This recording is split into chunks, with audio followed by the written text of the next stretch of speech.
Hi friends, ఈరోజు మనం Jio crypto currency గురించి మాట్లాడుకుందాం. కరెన్సీ మన నాగరికత మొదలైనప్పటి నుంచి కరెన్సీ తన రూపాన్ని మార్చుకుంటూ వస్తుంది. మొదట వస్తు మార్పిడి, తర్వాత నగదు మార్పిడి, ఇప్పుడు క్రిప్టోగా కరెన్సీగా మారబోతుంది.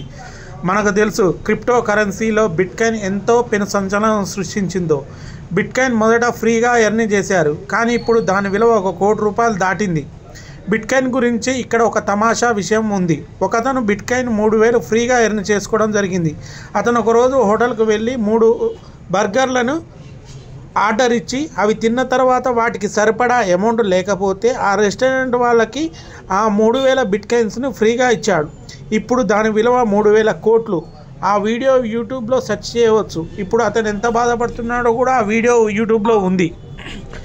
జియో కాయిన్ ముఖేష్ అంబానీ మరోసారి సంచలన నిర్ణయం తీసుకున్నారు.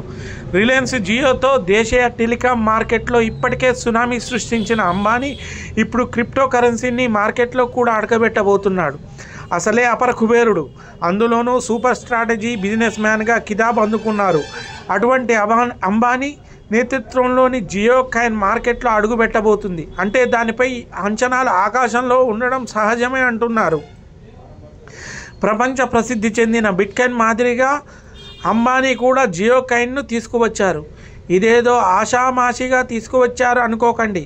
ఈ జియో కాయిన్ ప్రముఖ క్రిప్టో కరెన్సీ ప్లాట్ఫామ్ పాలిగాన్ ల్యాబ్స్తో జతగా తీసుకువచ్చింది. పాలిగాన్ ల్యాబ్స్ బ్లాక్ చైన్ కేంద్రిత ప్లాట్ఫామ్ మరియు జియో కాయిన్ కూడా ఇదే దారిలో వచ్చినట్లు చెబుతున్నారు. ప్రస్తుతం ఈ జియో కాయిన్ని జియోస్పైర్ వెబ్ బ్రౌజర్లో బ్రౌజ్ చేసి యూజర్స్కు ఫ్రీగా రివార్డ్ పాయింట్స్ రూపంలో అందిస్తున్నారు. అంతేకాదు త్వరలోనే ఈ కాయిన్స్ డెస్క్టాప్ వర్షన్ కూడా అందుబాటులోకి తెస్తున్నట్లు జియో ప్రకటించింది.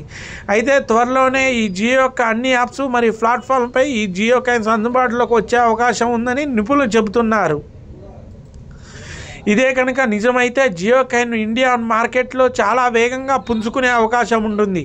అయితే ఈ జియో కాయిన్ని ఎలా నిర్వహిస్తారు మరియు వీటి కోసం ప్రత్యామ్నాయంగా ఏం వాడతారనే విషయాలు కీలక అంశాలు అవుతాయి. రిలయన్స్ జియోకు ఉన్న దాదాపు 450 మిలియన్ల మంది కస్టమర్ల కోసం బెంగళూరుకు చెందిన బ్లాక్ చైన్ ఇన్ఫ్రాస్ట్రక్చర్ సంస్థ వెబ్3 సేవలను అందించింది. బ్లాక్ చైన్ టెక్నాలజీ సంస్థ పాలిగాన్తో జియో కలిసి ఈ కాయిన్ల జారీ సర్వీసును అందుబాటులోకి తీసుకువచ్చింది. దీని ద్వారా గూగుల్ క్రోమ్తో పాటు Brave browser, Mozilla Firefox, Internet Explorer లాంటి వాటితో పోటీ పడాలని జియో అనుకుంటుంది. జియో స్ప్రేయర్ బ్రౌజర్ నుంచి ఇంటర్నెట్ వాడే యూజర్లకు రివార్డ్ పాయింట్లుగా జియో కాయిన్లు ఇస్తారు. జియో అందిస్తున్న స్ప్రేయర్ బ్రౌజర్ యూజర్లకి స్మార్ట్ ఫోన్లో అందుబాటులో ఉంటుంది. యూజర్ ఖాతాను క్రియేట్ చేసుకొని లాగిన్ అయ్యి బ్రౌజర్ను వాడచ్చు. ఇప్పటికే కొందరు జియో కాయిన్లు పొందారని ఆ కాయిన్లను పాలిగాన్ సంస్థకు చెందిన వ్యాలెట్లో సేవ్ అవుతాయి. వీటిని యూజర్లు రీడమ్ చేయలేరు. అంతేకాక ఈ కాయిన్లను ఇతరులకు పంపలేరు కూడా. ఈ కాయిన్ రివార్డులతో కేవలం మొబైల్ రీఛార్జ్ చేసుకోవడం, జియో ప్రోడక్ట్ కొనుగోలు, ఆ సంస్థ గ్యాస్ స్టేషన్లో చెల్లింపు చేసుకోవచ్చని తెలుస్తుంది. భవిష్యత్తులో ఈ రివార్డు టోకెన్లను కరెన్సీగా మార్చుకునే అవకాశం కూడా ఇస్తారని సమాచారం. యూజర్లు యూపీఐతో లింక్ చేసి బ్యాంక్ అకౌంట్ ద్వారా ఈ కాయిన్లను రీడ్ చేసుకునే అవకాశం ఉండొచ్చు. భవిష్యత్తులో ఈ కాయిన్ ద్వారా మరికొన్ని బ్లాక్ చైన్ వెబ్3 ప్రోడక్ట్లు అందుబాటులో రానున్నాయని అంటున్నారు. నిజానికి భారత్ భవిష్యత్తులో క్రిప్టో కరెన్సీ రూల్స్ ఎలా ఉంటాయనే దానిపై సందిగ్ధత నెలకొంది.